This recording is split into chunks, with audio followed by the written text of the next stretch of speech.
Seek good and not evil, so that you may live, and the Lord will be with you.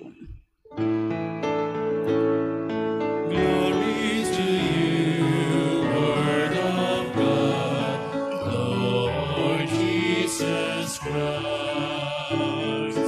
Glory to you, Word of God, Lord Jesus Christ.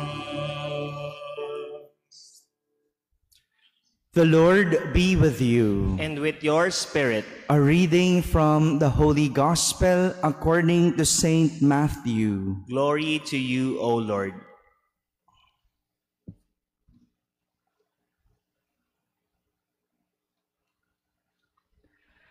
The disciples of John approached Jesus and said, "Why do we and the Pharisees fast much, but your disciples do not fast?"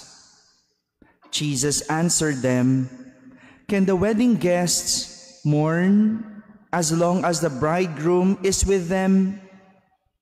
The days will come when the bridegroom is taken away from them, and then they will fast." My friends, the Gospel of the Lord. Praise to you, Lord Jesus Christ.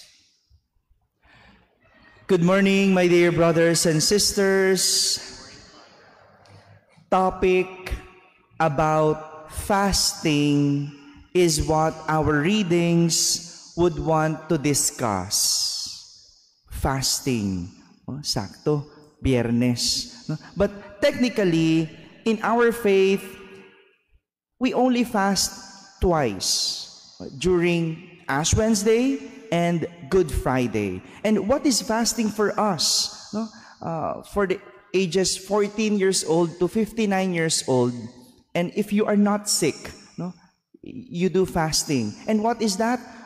Just eating one full meal a day. And then the others are small meals, 2 small meals, ganun lang. No? That's what fasting for us. But since it's Friday and it's Lent, no, we encourage abstinence instead. And what is abstinence? Yung pagpipigil muna. So that's why we don't eat meat. We don't eat meat. Magtimpi muna. It's like teaching yourself na magtimpi, to abstain. But our readings for today would want to discuss what fasting is. In our first reading, Prophet Isaiah tells the people a very sad reality about their fasting. Ganito mag-ayuno yung mga tao. And this is what Prophet Isaiah is telling them, that they skip meals and endure hunger. They bow their heads like a reed and lie in sackcloth and ashes. Yumuyuko na parang damo at nagdaramit ng sako at humihiga sa abo. All these they do because this is what the law requires. Sinusunod nila kasi yun ang sinabi ng batas. In short, they fast to fulfill a requirement. But the sad reality is they fast even if kahit na sila'y nang aapi, kahit na sila ay nakikipag-away, at kahit na sila ay nagre-reklamo. Look at how sad reality their fasting is. Nagtitiis sa labas, pero sa loob, nakikipag-away, may galit.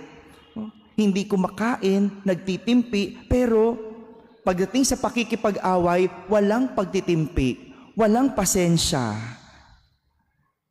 Ginagawa lang nila ang pag-aayuno sa ngalan ng pangangailangan. They fast for the sake of requirement. Alam niyo po, naalala ko nung bata pa kami, no? May mga toka kaming magkakapatid. Kung sino ang mag-aayos ng lamesa, kung sino ang magliligpit, at kung sino ang maghuhugas. No? We take turns. No? Pero, paggabi, diyan kami nagkakatalo. No? Kasi, paggabi, matagal kaming kumain. Dahil sa dami ng kwento ng tatay ko, sa dami namin ng kwentuhan, matagal kaming kumain, matigas na yung kanin dun sa pinggan, di ba? Tatuyo na, yung tagal ng hugasan. No? Gagawin mo, ibababad mo muna sa tubig, tapos mag-iintay ka muna, no? Bago mo hugasan. Kung ikaw ang nakatoka maghugas, 3 hours po kami bago matapos kumain eh. No? So late na ng gabi. No? Yung nagligpit, yung nag-ayos, na kapatid mo, matutulog na. Oh? Ikaw, nandun ka pa sa kusina naghuhugas. No? Mabigat ang loob. No? Naghuhugas ka, pero ang daming sinasabi. No? Galit ang loob. Masama ang loob. Kaya nga, hindi maiwasang hindi makabasag. Bakit? Kasi wala sa loob yung ginagawa. Parang ganito yung sinasabi ni Propeta Isaías sa pag-aayuno ng mga tao noon. Ginagawa nila ng hindi bukal sa loob. Sumusunod kahit masama ang ginagawa sa loob para lang masabi na nagawa ang pag-aayuno kahit labag sa loob. Imagine, tinutupad mong batas pero labag sa kalooban. May nilalabag ka. At ang matindi doon, yung kalooban mo ang nilalabag mo. Kaya nga, ganun na lang kung makatanong itong mga alagad ni Juan Bautista kay Jesus, kung bakit hindi nag-aayuno ang kanyang mga alagad. Pero sila at ang mga Pariseo malimit. Dahil ang pinanggagalingan nila ang kahulugan ng pag-aayuno na dapat sinusunod ayon sa batas. Pero para kay Jesus, ang pag-aayuno ay isang disposisyon ng puso. Kaya nga, ginamit niya ang imahe ng pagdadalamhati. He used the image of mourning para ipaliwanag ito. Sabi niya, hindi nagdadalamhati ang mga panauhin sa kasalan habang kasama nila ang lalaking ikinasal. Totoo naman, di ba? Hindi mo pwedeng diktahan ang disposisyon ng puso. Hindi mo pwedeng turuan kung anong yung nararamdaman. And that is also goes with fasting. Pwede kong sabing, huwag kumain, mag-fasting ngayon, pero kung hindi naman yan ang laman ng iyong puso, nilalabag mo rin ang iyong kalooban. Abstinence, no? Nag-abstain ka nga, hindi kumain ng baboy, pero kinain mo naman seafood. No? Diba? Asan doon? Mas mahal pa yung seafood ngayon. Diba?